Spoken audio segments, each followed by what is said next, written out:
आज के इस वीडियो में बात करने वाले एसएससी एमटीएस 2023 के कुछ रीजनिंग सवाल जो कि आपके परीक्षाओं में बार बार पूछे जाते हैं, जो कि एसएससी के परीक्षाओं और बहुत सारे कॉम्पिटिटिव एग्जाम में भी पूछे जाते हैं। तो चलिए आपका बिना टाइम वेस्ट किए हुए यहाँ पर सवालों की ओर चलते हैं। तो यहाँ पर पहला सवाल में पूछा गया कि दिए गए विकल्पों में से विषम शब्द कौन सा है। तो यहाँ पर ऑप्शन दिया गया टमाटर, खीरा, बैगन, गाजर। तो यहाँ पर आपको बतला दूँ कि जो टमाटर है, खीरा है और बैगन है, यह ज़मीन के ऊपर उगाया जाता है, जबकि जो गाजर है वो ज़मीन के अंदर उगाया जाता है। तो आपका जो सही उत्तर हो जाएगा वो यहाँ पर गाजर हो जाएगा। चलिए अब नेक्स्ट क्वेश्चन की ओर चलते हैं। नेक्स्ट सवाल में पूछा गया है कि दिए गए विकल्पों में विषम शब्द चुनिए।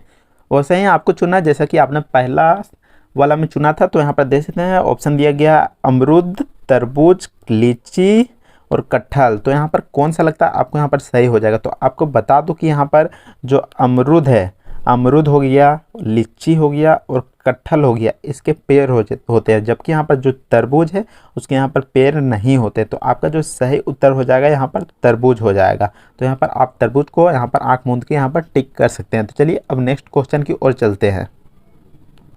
क्वेश्चन नंबर 3 में पूछा गया कि दिए गए विकल्पों में विषम शब्द युग्म चुनिए। तो यहाँ पर आपको विषम कौन सा लग रहा हो वो संख्या को यहाँ पर चुनना है। तो मैं यहाँ पर दिखला देता हूँ कि आखिर यहाँ पर किस तरीके से आपको यहाँ पर इस सवाल को यहाँ पर जवाब में कन्वर्ट करना है। तो यहाँ पर देख सकते हैं 2 और 3 को देखिए, तो इसको जोड़ने पर यहाँ पर क्या मिलता है। तो 2 + 3 को हम जोड़ते हैं तो यहाँ पर 5 आता है, और 5 का स्क्वायर कितना होता है, 25 होता है।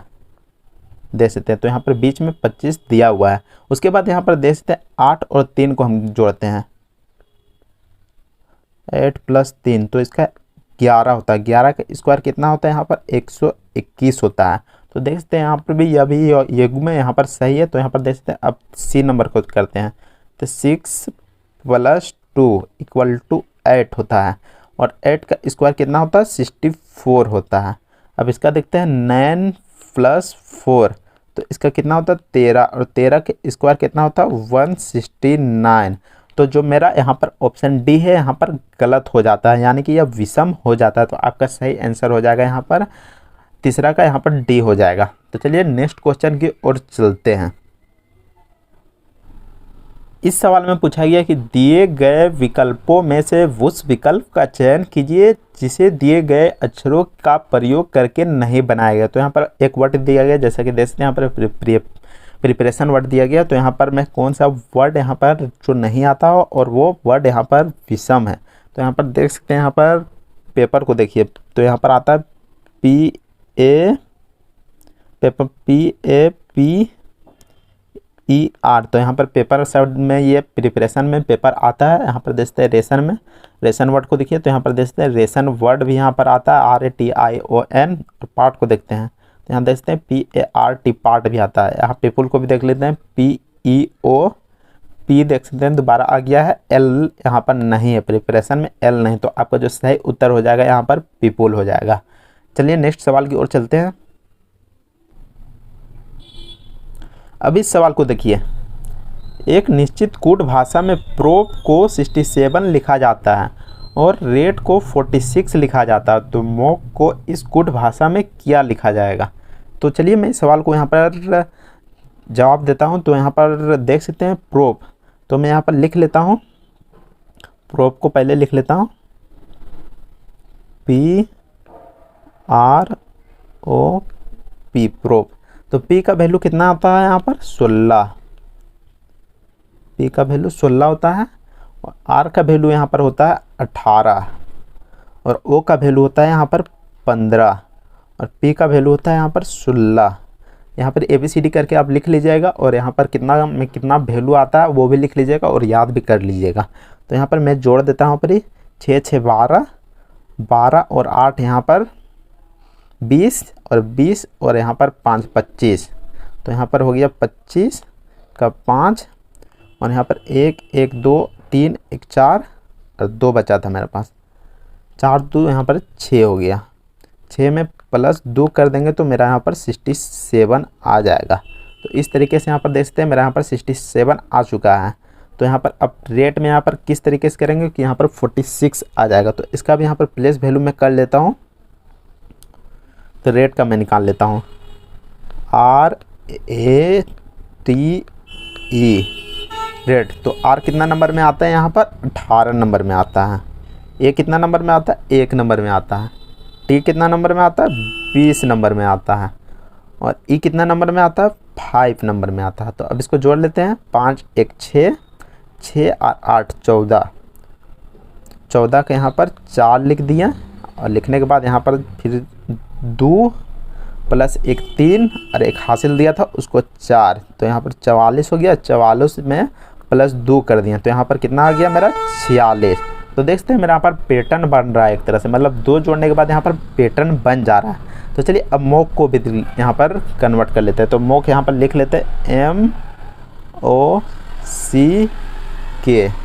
तो यहाँ पर मोक लिखने के बाद यहाँ पर प्लेस वैल्यू पुट कर देते हैं। तो यहाँ पर M कितना नंबर में आता है 13 नंबर में, O कितना नंबर में आता है तो यहाँ पर 15 नंबर में, C कितना नंबर में आता है 3 नंबर में, K कितना नंबर में आता है तो 11 नंबर में।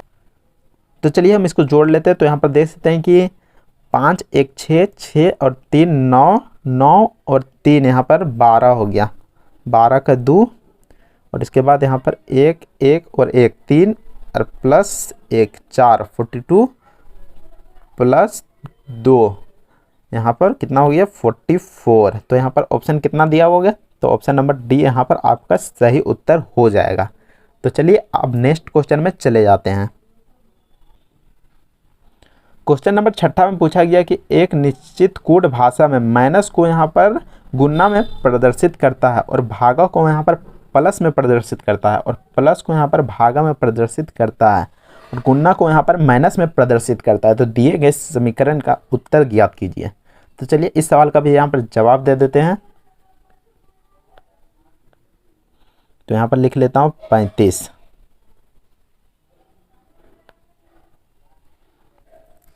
35 को यहाँ पर माइनस को क्या प्रदर्शित करता है, तो माइनस को देखते हैं, माइनस कहाँ पर यहाँ पर गुन्ना में प्रदर्शित किया गया। तो यहाँ पर मैं गुन्ना लिख लेता हूँ, गुन्ना।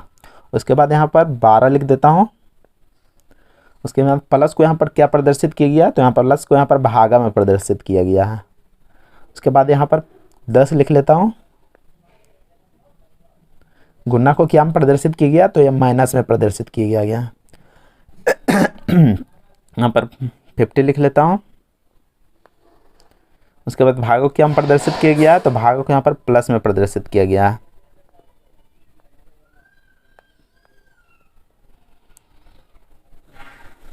उसके बाद यहाँ पर सवालों के यहाँ पर जवाब देता हूँ। तो यहाँ पर मैं सबसे पहले यहाँ पर भागा कर लेता हूँ 35।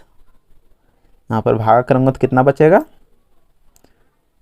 6/5 माइनस 50 प्लस 14। तो यहाँ पर काट सकता हूँ मैं, यहाँ पर 5 का एक बार में, यहाँ पर 7, यहाँ पर 7 6 कितना आ जाएगा 42 माइनस 50 प्लस 14। तो यहाँ पर अब जोड़ देता हूँ। तो जोड़ने के बाद क्या आएगा यहाँ पर 56 माइनस 50, तो यहाँ पर बचेगा कितना 6। तो यहाँ पर 6 कितना नंबर में दिया गया, तो बी ऑप्शन में यहाँ पर 6 दिया गया है। तो आपका जो सही उत्तर हो जाएगा यहाँ पर 6। तो चलिए अब नेक्स्ट क्वेश्चन की ओर चलते हैं। इस सवाल में पूछा गया कि निम्नलिखित समीकरण गलत है। समीकरण को सही करने के लिए किन दो चिन्हों को आपस में बदलना चाहिए। तो यहाँ पर कौन सा ऐसा समीकरण, यानी कौन सा यहाँ पर चिन्ह बदल दूंगा, गुना बदल दूंगा या प्लस को बदल दूंगा कि यहाँ पर जो 12 आंसर यहाँ पर दे सकते हैं इक्वल टू आया वो आ जाएगा। तो चलिए हम इस सवालों को भी यहाँ पर जवाब को दे सकते हैं। तो अधिकतर केस में यहाँ पर भागा और गुना को बदला जाता है। तो मैं यहाँ पर भागा को गुना कर देता हूँ और गुना को यहाँ पर भागा कर देता हूँ। तो चलिए यहाँ पर देख लेते हैं एक बार। तो यहाँ पर 16 यहाँ पर इंटू कर देता, इंटू 4, और यहाँ पर भागा कर देता हूँ, भागा 8 माइनस 10 प्लस 14।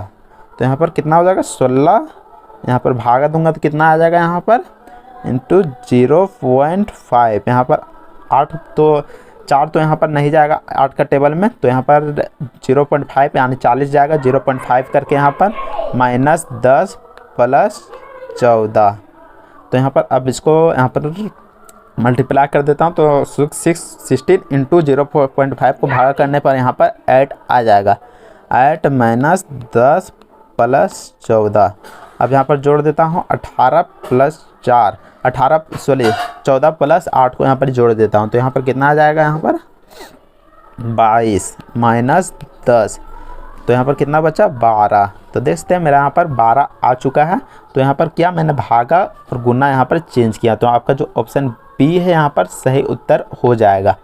तो चलिए अब नेक्स्ट सवाल की ओर चलते हैं।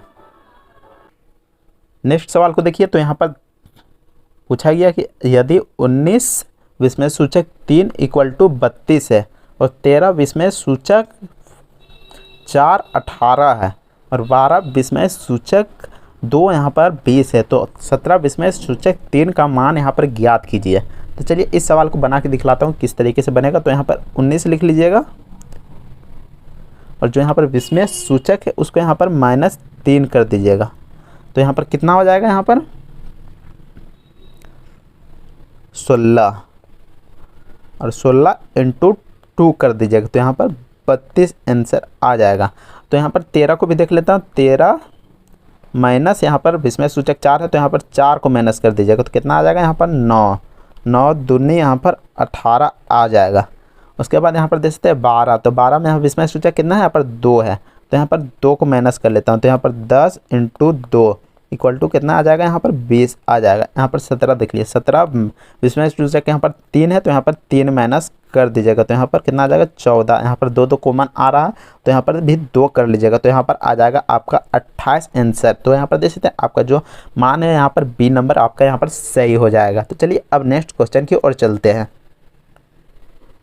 इस क्वेश्चन में पूछा गया है कि निम्नलिखित आकृतियों में से आयताकार जो आयत बना रहा है, देख सकते हैं यहाँ पर जो आयत बन रहा है वो यहाँ पर छायाकारों को दर्शाता है, और जो वृत्त बन रहा है यानी कि गोल घेरा बन रहा है वो यहाँ पर गीतकारों को दर्शाता है, और जो त्रिभुज बन रहा है वहाँ पर ट्रैक्टर्स को दर्शाता है, और जो वर्ग बन रहा है वो यहाँ पर जोकर्स को दर्शाता है। तो यहाँ पर अक्षरों का कौन सा ट्रैक्टर्स को दर्शाता है, तो यहाँ पर ट्रैक्टर्स कौन सा बन रहा है, तो ट्रैक्टर्स देखते हैं यहाँ पर त्रिभुज में बन रहा है। तो यहाँ पर त्रिभुज कौन सा है, तो यहाँ पर त्रिभुज देखते हैं ये वाला त्रिभुज जो कि यहाँ पर AC पॉइंट को यहाँ पर दर्शा रहा है। तो आपका जो सही आंसर हो जाएगा ऑप्शन नंबर डी AC। तो चलिए अब नेक्स्ट सवाल की ओर चलते हैं। लास्ट और अंतिम सवाल में पूछा गया कि एक श्रृंखला दी गई है जिसमें एक पद लुप्त है, दिए गए विकल्पों में से उस पद का चयन कीजिए जो कि दी गई श्रृंखला को पूरा करेगी। आखिरकार जो यहाँ पर हॉट वर्ड है HOT हॉट वर्ड यहाँ पर GMQ से किस तरीके से यहाँ पर मिलता है ये दिखला देता हूँ। यहाँ पर -1 कर देते हैं, तो यहाँ पर आपका यहाँ पर G आता है -1 करने पर, और O यहाँ पर कितना नंबर में आता है, M के बाद देखते हैं MNO, तो यहाँ पर -2 नंबर में यहाँ पर आता है, -2 नंबर में यानी MNO देख सकते हैं यहाँ पर -2 नंबर में। और यहाँ पर T देखिएगा, यहाँ पर T कितना नंबर में आता है, QRST, तो यहाँ पर -3 करते हैं तब यहाँ पर T आता है। तो देख सकते हैं यहाँ पर इसको -3 करने पर। तो इसी तरीके से आपको यहाँ पर अगर -1 कर देते हैं, -2 कर देते हैं, -3 कर देते हैं, तो आपका यहाँ पर आंसर आ जाएगा। तो चलिए हम EIK को भी लिख देते हैं, EIK।